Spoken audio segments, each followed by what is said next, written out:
So welcome back, dear friends, in this conclusion of the highlights of the book, Action and Reaction. Today is the highlight of the highlights, right? We went through all 20 chapters. Actually, we had our first discussion, which wasn't a chapter yet, just introducing the book to ourselves and to one another. And today we're here in this beautiful conclusion. More to come, hopefully in the future, other works that we're putting together, but this is the conclusion. Before we go into this conclusion, before we talk about the book, give our highlights, and share some with the viewers as well, let us take a step back and let us really bring here the foundation of the work. That before the work was brought to us, right, who is involved with this? Here we see, we want to bring back into the light with us the beautiful medium Chico Xavier. Yes. A man who lived in Brazil, was born in 1910, right, dedicated his life to a greater cause much bigger than ours. And, even to think about it, to do some of his work, it's like, really? And we know that it's a lot of work, it's a lot of dedication. This is a man not only who dedicated himself to Spiritism, to this, psychographing these books, bringing many, many books, 412 to be specific, but also who dedicated himself to humanity, right?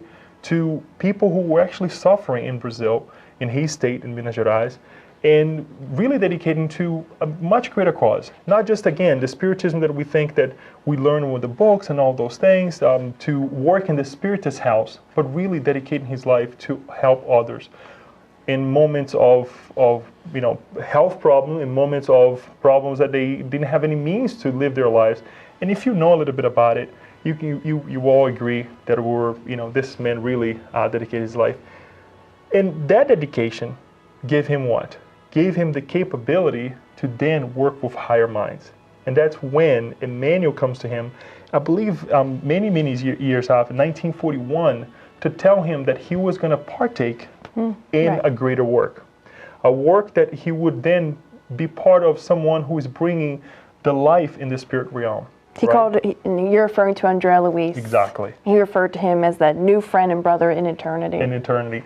That was actually going to bring these accounts on the spirit of the spirit life. Right. And then it took what? 700 days, as it was actually, it's right by the end on the biography of Chico Xavier, for Andre Luiz to acclimate, to get together, to get to know, in this work of mediumship with Chico Xavier, to bring the first book. For Andre Luiz, him to acclimate, to Chico Xavier, which makes sense. Right. Whenever you come into like a new job, before you need to first acclimate with the team, know more about it and understand it. So it makes perfect sense that it would happen that way. So Emmanuel kind of gives that idea. Okay, now Emmanuel being the mentor of Chico Xavier, comes and say, look, now we're gonna bring a brother who's gonna actually work with you to bring these instances from the spirit world. So who is this friend? Andre Luiz.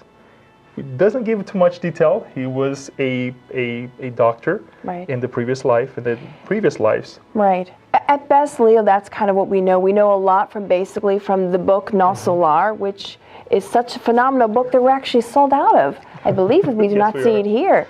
But from what we understand through the literature that we have, that while he was incarnated, Andre Luiz, which is the pen name, it's not his actual name, at least not the name he had while he was incarnated on the earth, but he was a physician, he did have a practice, he did have a family. The details and the general aspects were true. And he was dedicated after he passed on. And we can read more about it in the first book in the series, Life in the Spirit Realm, No Solar, more detailed life about Andre Luiz. But he was a brother who wanted to continue to help. He had this spiritual awakening, and in the first, we would say the first chapter, or rather the introduction of this book, it details how Andre Luiz came to this awakening, and he wanted to share it with others. And they call it the story of the little red fish, and Emmanuel uses that as an analogy of how Andre Luiz was. So it makes sense when you come to an awakening, you want to share with other people. So it's beautiful. It's such a great partnership that when we read this book, it still blows our mind, the depth of which the lessons come. And we know that Francisco Cândido Xavier in this incarnation, or we should say this most recent incarnation, he didn't have much schooling. Right. Elementary school, I think, was as farthest as he went. So when we read in this in this book or any other book that he psychographed, it's amazing because the knowledge is vast in terms of medical perspectives and scientific and understanding. It's so profound that even at the time these books were published, it didn't quite exist yet. So it's interesting. So we see the profoundness of the mediumship, but what a blessing it is. So we wanted to bring that. An aspect that I would like to pick back on that is that besides this idea of the profoundness, I mean, you have to prepare yourself to receive such information. Right. Yes, you may have some instruction from the past before reincarnating, perhaps past lives. We're not going to go into details on this right now, but the idea here is that he prepared himself. He really dived into this preparation of, you know what?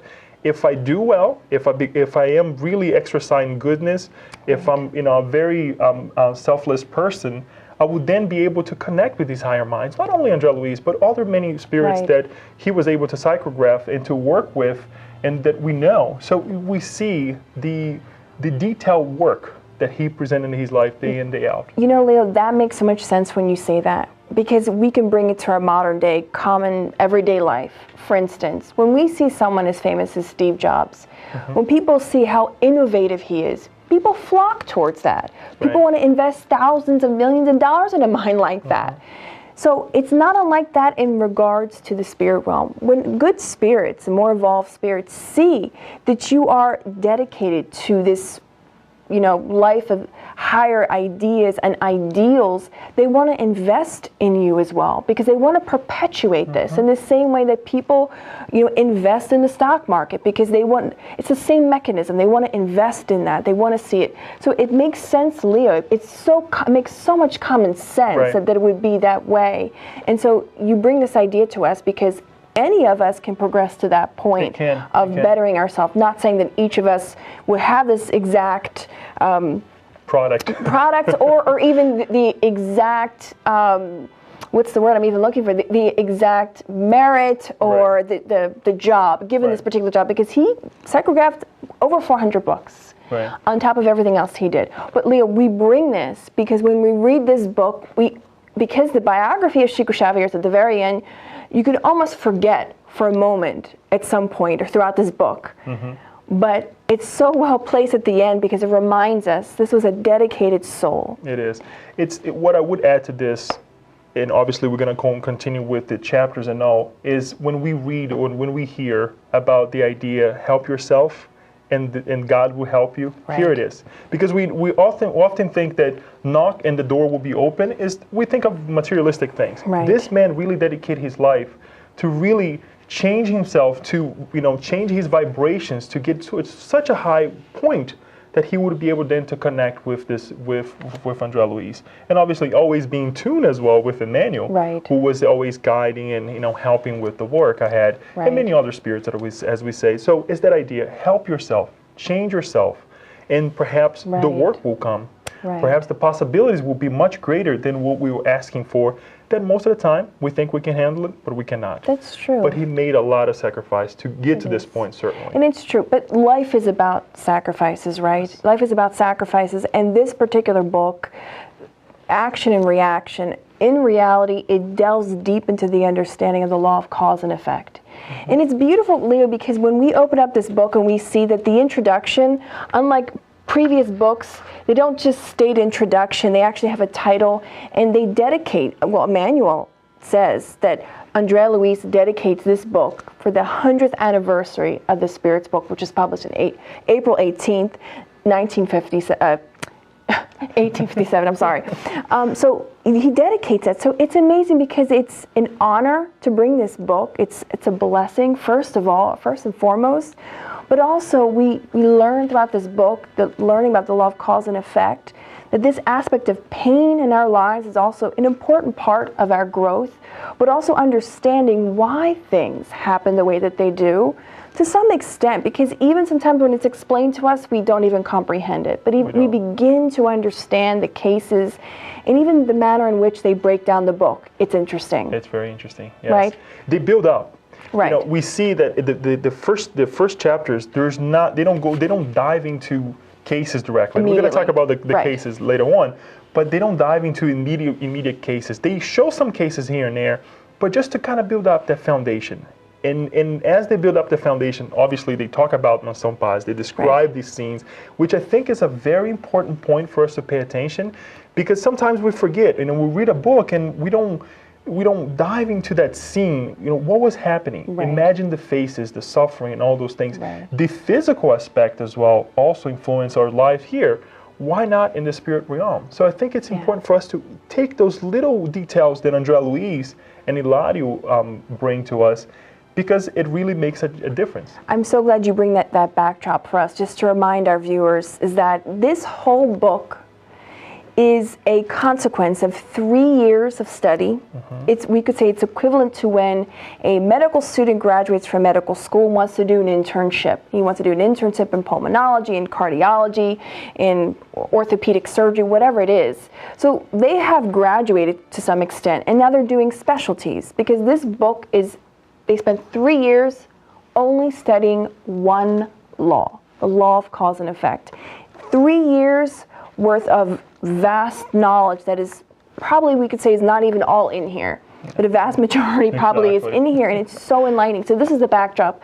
They spent 3 years at Mansão Paz, which is a colony that is under the jurisdiction of Nosso Lar. So we would say Nosso Lar is slightly more elevated in the spirit realm, and Mansão Paz is more closer to the lower realms, and that's why they say it's situated in such a dense area that they even depict for us in the beginning chapters about and that the denseness of the spirits that are around there, and they're constantly now and again under attack. So that is the entire backdrop for us, aside from studying all these cases, right? Right, because look, they're studying in a location where it's happening. It's happening. They're dealing with the cases directly, just like you said. It reminds us, because we are located in Baltimore, Maryland, and there are hundreds of thousands of applicants worldwide who come just to study at the University of Maryland Shock Trauma Center, because downtown Baltimore is a primal place for a great number of crimes.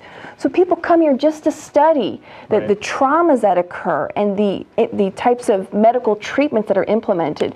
So they're right in the thick of it. So you're right when you say... Not only Baltimore, but other counties as well, with medvac, the helicopters, they go in car accidents and all, shock trauma, they were taking to the university. That's a good point. Right. Yes. It makes sense that when you're talking about them being in the thick of it, it's exactly, we have this here in this life as well, so it's not just a spirit realm. It's the beauty is this, that when we read the chapters, when we go through the chapters, when we go through the cases, it's almost impossible, or if not impossible, not for us to dive into it and say, I relate to this somehow, or I know someone who is going through this problem, or have gone through this problem. We find ourselves in the book of Andre Luiz. Exactly. One of our dear friends, Dr. Vanessa Anzalone, one of the things we heard on the Cardiac Radio, one of the, we would say, commercials for Andre Luiz collection, what's up here we can see here, or rather Emmanuel's collection, is that finding yourselves in Emmanuel's novel. So we want to piggyback off of that and say, find yourself in Andre Luiz's novels, because we can. And in this book. And we do. And that's what's most powerful, is that we have the ability to say, that could be me. Yes. That might have been me. Right. And it's interesting, because with this, Druso, Sanzio, all the minister, and Silas with his explanations as well, he brings this truth about the suffering that is going on. Right. But also, they counterbalance with the antidote on what we need to do. Number one, obviously not falling into the same temptations, but also what needs to be done in order for us to rectify these issues. Leo, you bring a really good point, and I wanted to highlight that. It's another backdrop for us, that who is Druso? Druso is the head of Mansão Paz. Silas, we could say, is one of his right-hand mans. He's one of the assistants. There's many other assistants. So Druso is the main guy at Mansão Paz. We just wanted to remind our viewers, hopefully this is not the first video, but just as a main highlight, just as a backdrop. But yeah, you're right. It's amazing. Yeah, it's definitely, as they build up with the cases, as they build up with the chapters as well, we see many beautiful chapters. Right. One of the highlights that we want to bring is the 7th chapter. In this chapter, in the 7th chapter, called An Invaluable Discussion, we see that this is like a foundation for the book, a foundation to the cases that we will see in chapters ahead. Right. And it's, yes, the first 6 chapters, they're important as well, but in number 7, chapter 7, we see a detailed explanation to a lot of the things that we see in our lives. And we, in diving to this idea of the action and reaction, parenthood, who we have as our parents, how we're dealing with society, things of mundane things that we're going through now that is so, and again, the book was brought in 1956. The cases happen much earlier than that. Sure. And we still seeing the same things. And it's still applicable today. Yes. And Lou, you're right, the other chapters are merely building blocks. And chapter 7 is that pivotal chapter where it all just sort of culminates, and because they really go into a deeper understanding, or rather the theory and understanding of the law of cause and effect, karma, and things of that nature. So it is very profound, of course. Read the entire chapters, the entire book, really, it's so amazing. Yes. But they don't get into the cases until later aspects of the book. Right. Well, one of the cases that we would like to bring, that just to kind of highlight as well, is on actually chapter 9, which is entitled Sila's Story. And it's Sila's story, as you mentioned. We have Druso, who is the head of Mansão Paz, and the main assistant, if you will, is Silas, who is this armed man, handman for Druso. And there he actually, through a case, he brings his own story to enlighten others, and to enlighten Andre Luiz and Hilario as well. So it's a beautiful case that later on in the book you will understand a little bit more as they close the chapters. We're not going to tell you, please read it, but it's also a very interesting chapter for all of us. But then on chapter 12 onward, we will see 6 chapters. Chapter 12, increased debt. Chapter 13, that is a standstill. Chapter 14, interrupted redemption. Then chapter 15 is kind of an explanation of chapter 14, entitled Opportune Remarks. 16, mitigated debt. 17, expiring debt. And then 18, collective expiation. Now, the question is, who are we relating to? Who are we seeing as ourselves in these chapters, right? And there are many, many cases here. Talk about, Marina, Jorge, and Jorge, and Zilda, and increased debt, and many others. There are very beautiful cases here. Now, which one would you like to? We were going to ask you that first, Leo. Well, for us, we don't know if it's so much that we see ourselves, but we would say we really somehow emotionally could connect. We believe it's chapter 16, mitigated debt, which I believe is the case of Adelino Correia. What is most moving, and I'm going to use first person, what I find most moving, and I'm sure our listeners and our viewers will really agree with me, even to some degree, that it is the only chapter, first of all, that Druso comes from Mansão Paz to offer support, but the profound humility and the raw emotion of Adelino Correia as he receives a spirit, well, I'm not going to tell you who it is, go read the chapter. It's so profound and moving. It's an opportunity, it's the blessed moment of redemption, of being able to pay off a debt that you so much want to pay back. It's so beautiful, and we love the prayer that Druso does, because it's raw, it's genuine, it's loving, and we all can relate to that moment, that aspect, or at least some of us can, that moment in your life where you want to move forward in your life. You want forgiveness, you want to forgive others, and you want to embrace Jesus with all of your heart and all of your soul. And it's so moving. So we would recommend people to go and read this chapter, particularly, but of course all the chapters. But what would be your favorite highlight or chapter? It's a tie, but to actually differentiate myself a little bit, I'm going to actually stick with my pal Leo, which is the next chapter, expiring chapter debt. 17. Chapter 17, which is also a beautiful chapter, because here we see a person who is dedicated to this change, this inner change, to look at the problems that he is facing in life and not feel remorse or feel adversity to the individuals who are connected with him in this lifetime. We're not going to tell you in detail what it is, which is something that, again, we invite you to perhaps read and write to us. Drop your comments when you see this video. What's the most inspiring case to you? But also here we see that in this book, Action Reaction, and many other books as well, we see this acceptance, not passively, But he understands that what he's going through, and he mentions, I think it's beautiful when he mentions Jesus in the cross. If Jesus went through that, what I'm going through is nothing. It's beautiful. It's nothing. He is he's very spiritualist in the sense of, in a religious sense, that he's also Catholic based on his beliefs.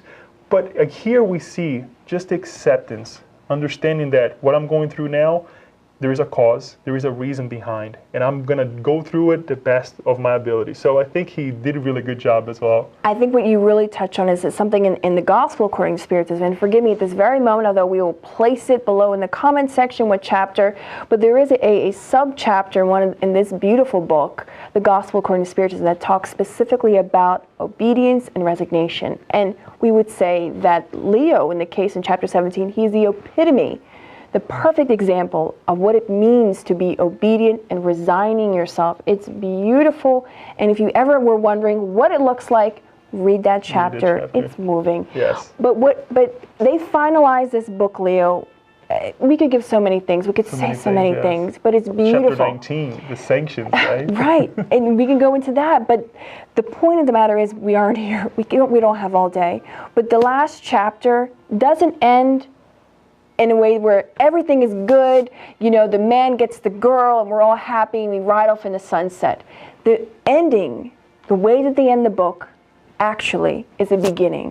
Right. And we believe that they do that on purpose, perhaps poetically, in so many ways, for us, or to tell us that going through our struggles, it's not necessarily an ending, but it's a new cycle that is beginning for us, full of new opportunities ahead of us. And this is what this book brings to us. Just like the series in itself, and life goes on. And life goes on. Yes. So it is encouraging, it's hopeful, it's full of surprises. It's the best book. We recommend all of the series of books. Dear friends, we hope you've enjoyed, as Leo and I for sure, we have. Please share your comments with us or emails. Leave your comments and let us know too how inspired you have been. And until we meet again, we wish you many blessings and God bless you. Thank you.